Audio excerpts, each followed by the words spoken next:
Oke, yuk kita bedah soal ini. Hari ini kita mau ngobrolin sesuatu yang ya kita semua pasti pernah lakuin, minta maaf. Tapi kita bakal lihat dari sudut pandang yang beda nih. Berdasarkan insight dari para ahli hubungan di Pasangan Pembelajar, gimana caranya biar permintaan maaf kita itu benar-benar menenangkan, bukan malah bikin drama baru.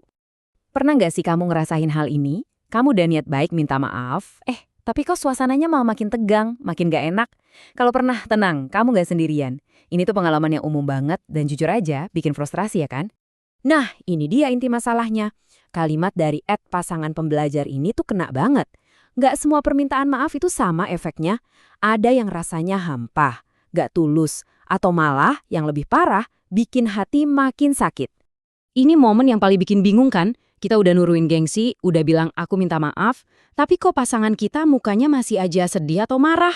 Kenapa ya permintaan maaf kita seolah-olah mental, nggak sampai ke hatinya? Pertanyaan bagus.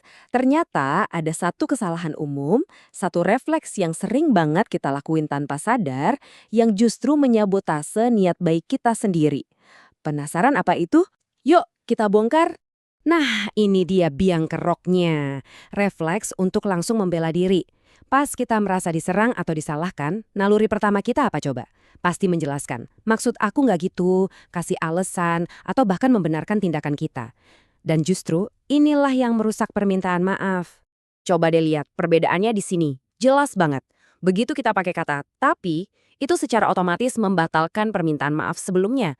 Seolah-olah kita bilang, aku minta maaf, tapi ya kamu harus ngerti, ini tuh bukan salahku sepenuhnya. Beda banget kan sama pendekatan yang efektif, yang fokusnya 100% ke perasaan pasaran kita, tanpa ada embel-embel pembelaan. Jadi, solusinya itu sebetulnya bukan soal nyari kata-kata yang lebih puitis atau canggih, tapi ini soal mengubah pola pikir kita.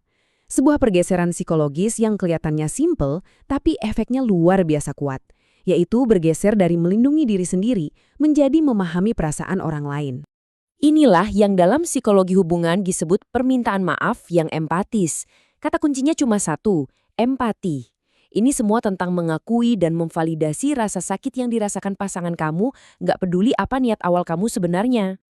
Dan cara melakukannya bisa kita pecah jadi 2 langkah yang super praktis. Pertama, putuskan secara sadar untuk mengalihkan fokus. Stop mikirin pembelaan diri dan coba pahami perasaan mereka. Kedua, baru deh ucapkan kata-kata yang mencerminkan pergeseran fokus ini. Dan ini dia kalimat saktinya. Sederhana banget, tapi luar biasa ampuh. Maaf ya, aku paham ini bikin kamu tidak nyaman. Coba diperhatiin. Nggak ada kata tapi, nggak ada alasan, nggak ada pembelaan. Isinya cuma satu, pemahaman, murni. Terus kenapa sih kalimat ini bisa seefektif itu? Nah, ini penjelasannya.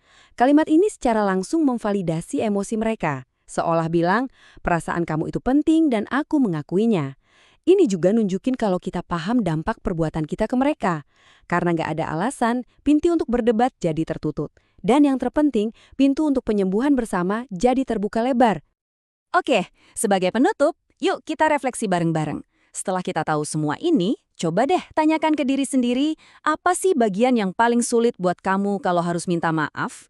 Apakah soal menelan gengsi, susah mengakui kesalahan, atau nahan keinginan buat membela diri? Dengan memahami tantangan pribadi kita, itu jadi langkah pertama untuk bisa jadi lebih baik dalam meminta maaf dengan tulus.